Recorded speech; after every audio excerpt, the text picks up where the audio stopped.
Hello friends, welcome to silver line YouTube channel. இன்றைக்கி நம்ம வீட்டில் என்ன லஞ்சுன்னு பார்த்தீங்கன்னாக்கா, இந்த அரைக்கீரை தான் கடைஞ்சிருக்கேன் புளி போட்டு.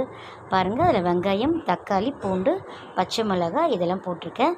தண்ணி நல்லா பாயில் ஆன பிறகு அதில் கொஞ்சம் சால்ட் ஆட் பண்ணிவிட்டு இதை போட்டுட்டு கூடவே இந்த கொஞ்சம் நல்லா கொதித்த பிறகு இந்த அரைக்கீரையை நம்ம அதில் போடுறோம்.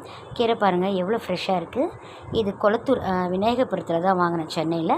ஸோ அங்கே விற்றுட்டு இருந்தாங்க, அவ்வளோ ஃப்ரெஷ்ஷாக இருந்தது. அதுக்கப்புறம் பாருங்கள், இப்போ இதெல்லாத்தையும் இதில் போட்டுட்டு ஒரு 4 விசில், இந்த பாருங்கள் குக்கரில் வருதா, ஸ்டீம் விசில் வந்தோன்னா ஆஃப் பண்ணிடணும்.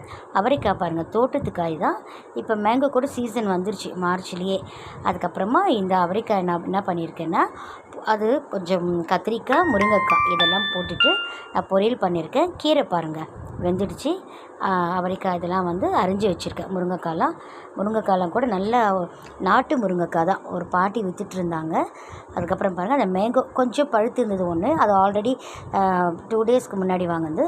ரெண்டுமே நான் மிக்ஸ்அப் பண்ணியிருக்கேன். கீரை பாருங்கள் நல்லா பாயில் ஆகிடுச்சு, வெந்துடுச்சு. அதை நம்ம ஒரு மிக்ஸி ஜாரில் தான் நான் ஜஸ்ட் 2 பல்ஸ் மோட் கொடுக்குறேன், சட்டியில் கடையில். அதுக்கப்புறம் மேங்கோ கட் பண்ணி வச்சுருக்கலாம், அந்த கட் மேங்கோ.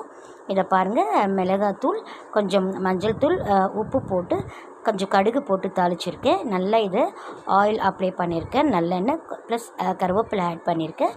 அண்டு இந்த வெந்தயம் இருக்குல்ல, வெந்தயம் கடுகும் நல்லா ட்ரை ரோஸ்ட் பண்ணியிருக்கேன். அதை பாருங்கள், சின்ன அந்த கல்லில் அதை இடித்து அதை இறக்கும்போது நம்ம அதில் போடணும். அப்புறம் பெருங்காயத்தூள் போடணும், அப்போ தான் நல்லா இது வாசனையாக இருக்கும். பாருங்கள், பொரியல் ரெடி ஆகிடுச்சு. இதுலேயும் ஆஸ் யூஷுவல் வெங்காயம், தக்காளி அண்டு இஞ்சி பூண்டு எல்லாமே போட்டிருக்கோம், கருவேப்பிலை இதெல்லாம் போட்டிருக்கேன். கீரை பாருங்கள் ஃபைனலாக தாளித்து போட்டிருக்கேன். கடுகு 2 பூண்டு நசுக்கி போட்டிருக்கேன், காஞ்ச மிளகா. அப்போ தான் நல்லா வாசனையாக இருக்கும்.